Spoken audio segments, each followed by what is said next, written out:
وسلم نے دیکھا کہ حمزہ نہیں ہے. لوگ بھاگ گئے تھے نا جنگ سے. جب لوگ واپس آئے تو انہوں نے دیکھا کہ حمزہ یہاں پہ نہیں ہے. حمزہ کہاں ہے؟ لوگوں نے دیکھا, کسی نے کہا کہ میں نے ان کو ایک درخت کے ساتھ دیکھا تھا کہ وہ لڑ رہے تھے بہت بہادری سے اور کہتے تھے کہ میں اللہ کا شعر ہوں اور نبی صلی اللہ علیہ وسلم کا شعر ہوں, اور میں ابو سفیان اور اس کے اصحاب سے, ابو سفیان اور اس کے ساتھی سے میں برات کا اظہار کرتا ہوں.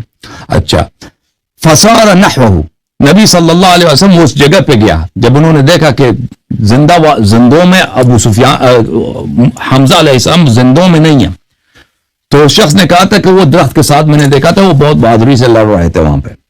تو وہاں پہ چلے گئے. فلما رأى جبهته بكى, جب انہوں نے دور سے دیکھا اپنے چچا کا جبین مبارک دیکھا, دور سے نظر آیا تو پتہ چلا کہ یہ شہید ہیں, تو روئے ہیں.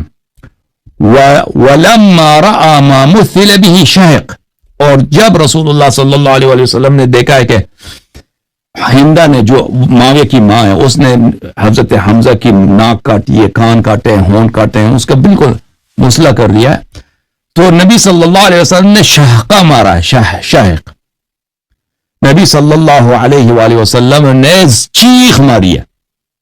یہ نبی صلی اللہ علیہ وسلم کی سنت ہے, ٹھیک ہے نا. شہقہ بولتے ہیں چیخ مارنے اور زور سے رونے کو. اچھا, یہ جلد نمبر 2 ہے مسند احمد کی, مسند احمد ابن حنبل, جلد نمبر 2, چاپ دار احیاء تراث العربی.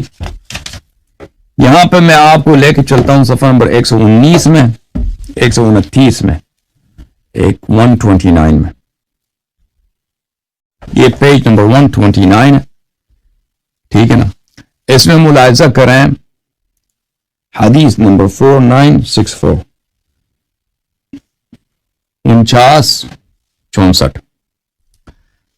ان ابن عمر, عبداللہ ابن عمر کہتے ہیں کہ رسول اللہ صلی اللہ علیہ وسلم احد سے واپس آئے. فجعلت نساء الانصار يبكين على من قتل من ازواجهن, جب وہ واپس آئے احد سے تو انصار کی عورتیں, مدینے والے عورتیں, ان کے جو عزیز قتل ہوئے تھے, شہید ہوئے تھے, تو ان پہ رونا شروع کر دی. انہوں نے رونا شروع کر دی, رونا شروع کر دی, رونا شروع کر دیا. تو عورتوں نے, فقال رسول اللہ صلی اللہ علیہ وآلہ وسلم ولكن حمزة لا بواكي له, رسول اللہ صلی اللہ علیہ وسلم نے کہا کہ میرے چچا حمزہ کا کوئی رونے والا نہیں ہے. مدینے والے اپنے مردوں پہ, اپنے شہیدوں پہ رو رہے ہیں, میرے چچا حمزہ کو کوئی یاد کرنے والا, رونے والا, ماتم کرنے والا نہیں. ثم نام فاستنبه وهن يبكين, پھر وہ سو گئے. جب بیدار ہو گئے تو سنا کہ عورتیں جو ہیں اب حمزہ کے لیے, عورتوں کو جب پتا چلا کہ رسول صلی اللہ علیہ وسلم کی خواہش ہے کہ حمزہ کی ماتم کیا جائے, تو مدینہ والوں نے حمزہ کی ماتم کرنا شروع کیا. فہن اليوم اذا يبكين يندبن بحمزہ, تو راوی کہتا ہے عبداللہ ابن احمد ابن حنبل کہتا ہے کہ آج ہمارے ہاں یہی ہوتا ہے کہ مدینے میں اگر کوئی شخص مرتا ہے تو پہلے لوگ کس کی ماتم کرتے ہیں؟ پہلے حضرت حمزہ کی ماتم کرتے ہیں کہ نبی صلی اللہ علیہ وسلم کی خواہش ہے کہ کب کسی پہ رو لو تو پہلے حمزہ پہ رو لو. تو پھر وہ لوگ حمزہ پر رونے کے بعد عورتیں جو ہے نا اپنی عزیز پہ روتی ہیں, پہلے وہ حمزہ پہ ندوہ کرتی ہیں, ماتم کرتی ہیں, نوحے پڑھتی ہیں. اور ملاحظہ کریں کہ یہ کتاب البدایہ والنہایہ لابن کثیر الدمشقی, چاپ بیت الافکار الدولیہ, جزء اول, یہ البدایہ والنہایہ. میں آپ کو اس کتاب میں لے کے چلتا ہوں صفحہ نمبر 541 میں, 541. ملاحظہ کریں یہاں پر یہ 541 ہے, یہاں پر یہی حدیث جو میں نے آپ کو مسند احمد سے دکھائی ہے نا, احمد حنبل والی حدیث وہ نقل کرتا ہے.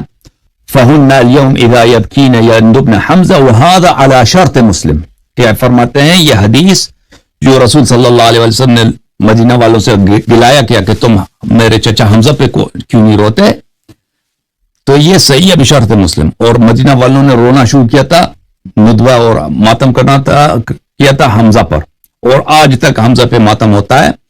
تو یہ وہاں پر ہے کتاب بشرط مسلم صحیح ہے. اور یہ مستدرک حاکم میں بھی ہے, مستدرک حاکم میں آپ کو دکھاؤں, حمزہ کی جو ہے حضرت حمزہ کی ماتم.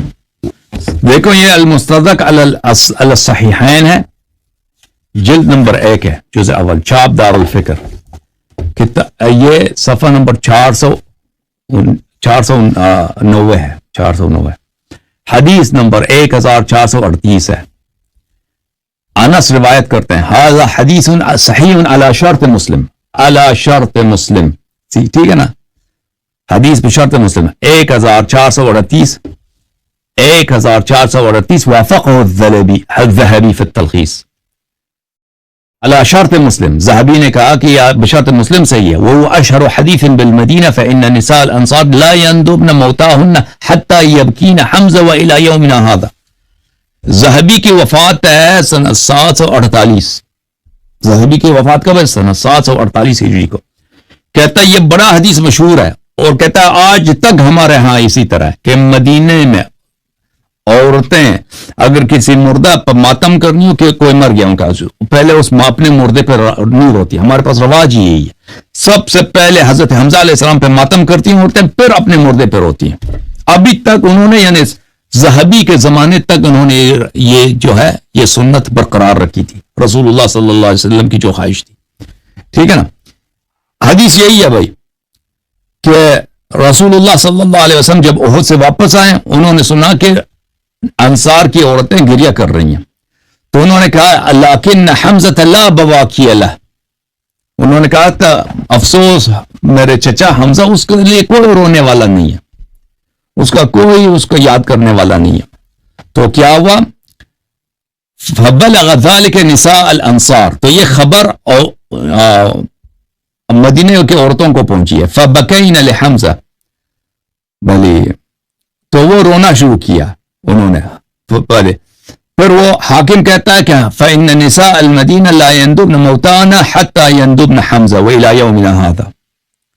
کہتے ہیں کہ یہ ابھی تک اسی طرح. حاکم بھی کہتا ہے، حاکم سنہ 400 میں رہتا تھا، 5ویں صدی میں، تو وہ بھی کہتا ہے کہ ہمارے زمانے میں اسی طرح. تو یہ صدیوں تک مدینے والوں کا یہ دستور تھا کہ حضرت حمزہ علیہ السلام پہ ماتم کرتی، کوئی بھی شخص مرتا تھا نا تو پہلے حمزہ پہ ماتم کرتی تھی عورتیں وہاں پہ. تحقیق شیخ حمزہ احمد الزین، چھاپ دار الحدیث بالقاہرہ، یہ ہے حدیث نمبر 24226. عائشہ کہتی ہیں، یہ پہلی بات یہ ہے کہ حدیث صحیح ہے، ٹھیک ہے نا. اب 24226 اسناد صحیح. اچھا، عائشہ کہتے ہیں رسول اللہ صلی اللہ علیہ وسلم کی وفات ہو گئی ہے، میں نے ان کا سر جو ہے، سر مبارک کس پہ رکھا ہے؟ تکیے پہ رکھا ہے، یعنی جسد شریف کا جو سر ہے تکیے پہ رکھا ہے. وقمت التدم مع النساء، وہاں پہ عورتیں تھیں، مدینے کے عورتیں، وہ سب سینہ کوبی اور چہرہ کوبی کر رہے ہیں. التدام بولتے ہیں سینہ کوبی اور چہرہ کوبی کو، سینے پہ مارنا اور رخسار پہ مارنا. تو میں ان کے ساتھ مل گئی. وَأَضْرِبُ وَجْهِ، میں سینہ کوبی اور چہرہ کوبی میں لگ گئی. ٹھیک ہے نا. اچھا، تو یہ صرف نہ صرف عائشہ نے کی ہے، مدینے کے عورتوں نے، چھوٹی بڑی ازواج نبی صلی اللہ علیہ وسلم، انہوں نے کیا. ٹھیک ہے نا. یہ واضح طور پر، اور یہ حدیث صحیح ہے. یہ کتاب مسند احمد بن حنبل ہے، تحقیق شیخ شعیب الارناؤط، جزء نمبر 43، 2001 میں چھپی ہے. یہاں پہ ملاحظہ کریں، یہی حدیث 26348 نمبر پر ہے. اس حدیث کو نقل کرنے کے بعد کہتے ہیں اسناد حسن، یہ اس کی سند صحیح ہے. اور میں آپ کو التدام کے یہ تو بہت سارے کتب میں ہے، یہ مسند ابی اعلی الموصلی میں ہے، اللہ آپ کا بھلا کرے. ارواء الغلیل فی تخریج احادیث منار السبیل میں اس کو ناصرالدین البانی صاحب نے صحیح قرار دیا. حافظ ابن عساکر نے اس کو اتحاف الزائر میں نقل کیا، اور بہت سارے کتب میں. اچھا، بات یہ ہے کہ التدام کس کو بولتے ہیں؟ التدام کس کو بولتے ہیں؟ میں آپ کو التدام کے متعلق بتا دوں. یہ کتاب ہے معجم مقاییس اللغہ لابی الحسین احمد ابن فارس ابن زکریہ، جزء 5، چھاپ دار الفکر. اچھا، والتدم النساء، صفحہ نمبر 243 ہے. التدم النساء ضربن وجوہہن وصدورہن فی المناحہ. التدام کا مقصد یہی ہے کہ غم میں سینہ، چہرہ اور سینے پہ مارنا، سینہ کو بھی کرنا اور چہرہ کو بھی کرنا، اس کو بولتے ہیں التدام۔ یہ کتاب ہے لسان العرب لابن منظور الافریقی، جزء ثانی عشر، چاپ دار صادر۔ ملاحظہ کریں کہ یہاں پہ التدام کے متعلق وہ کیا فرماتے ہیں۔ التدم، اللدم ضرب المرأة صدرها، لدمت المرأة وجهها ضربته۔ لدم بولتے ہیں لدم، دال کے ساتھ سینے پہ مارنا، عورت جب اپنے سینے پہ مارتی ہے نا، اس کو بولتے ہیں سینہ۔ لدمت وجہا یعنی اپنے چہرے پہ ماری، اس نے اپنے چہرے پہ ماری۔ اگلے ستون میں، اگلے کالم میں اگر آپ دیکھیں، ابن سیدہ نے بولا ہے لدمت المرأة صدها تلدمه لدما ضربته والتدمت ہی۔ التدام کا مطلب یہ ہے کہ سینے پہ مارنا، سینے پہ مارنا، ٹھیک ہے نا۔ اچھا، فرمایا اللدم واللطم والضرب بشيء ثقيل يسمع وقعه۔ لدم اور لطم اور لدم اور لطم بولتے ہیں کہ اس طرح مارنا کہ اس کی آواز آ جائے۔ آپ مارے نا کسی چیز سے، باری چیز سے، جو اس کی آواز نکل آئے تو اس کو بولتے ہیں لدم اور لطم۔ اچھا، والتدم النساء اذا ضربن وجوههن في المآتم۔ التدم النساء، عورتوں نے التدام کیا، التدام کی، اس کا کیا مطلب ہے؟ عورتوں نے ماتم میں چہرے پہ ماری ہے۔